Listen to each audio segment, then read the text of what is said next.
Let's take a quick look at the anatomy of a task. Let's add a new goal and take a look at the task within it. So I can add my goal title, my task title,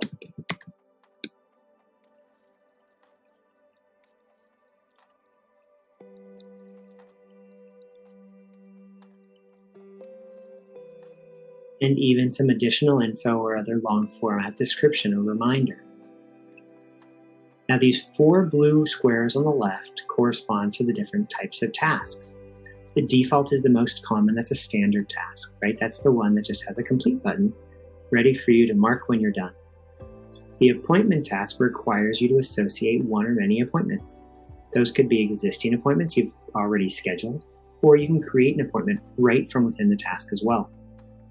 The third and fourth option are those multiple options allowed or the single options allowed. Those provide the dynamic connective tissue in your checklists. This purple circle denotes who the task will be assigned to. The default is yourself, but as we discussed, you can reassign this dynamically based on a role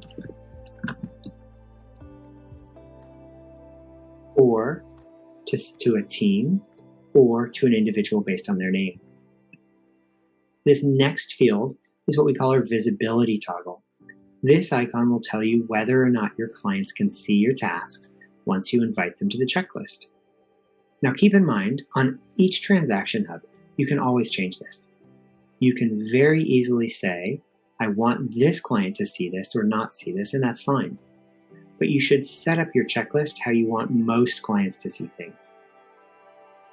We love visibility here at Closio, but don't want to surprise you.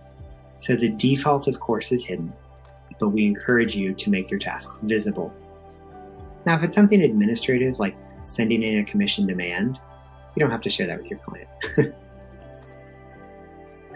Now, if you've chosen a multi-option or a single option allowed task, then we'll have another section of the task area for you to fill out. If you choose a standard task or an appointment task, that does not apply. Let's pretend it does apply. We could have option A, or we can have option B. If we choose option A, then we'll need to specify which task comes next. But if we don't actually have that task in the system, then you can't choose it. In that case, we'll need to add some more tasks.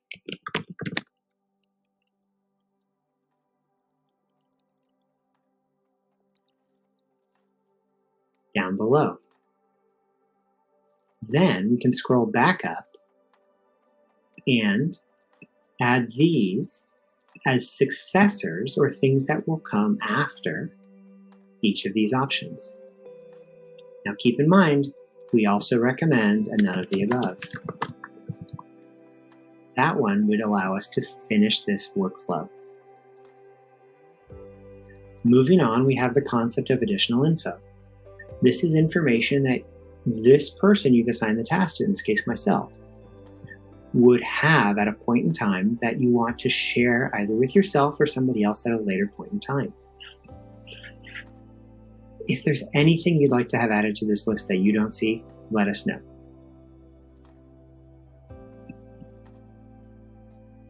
Now then, this field will be required always, regardless of the option selected. So if this only really applies if they choose option A, then of course we recommend adding it there instead. Now again, the default deadline date will be 2 business days after checklist import date. You can change anything with the purple underline to make business into calendar or vice versa, before or after, and change the dropdown to be any other date in the system.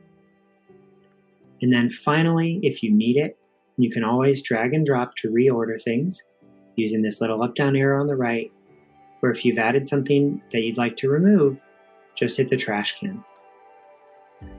The warning will let you know that if you have any tasks that are triggered from that task, it may prevent that task from being triggered.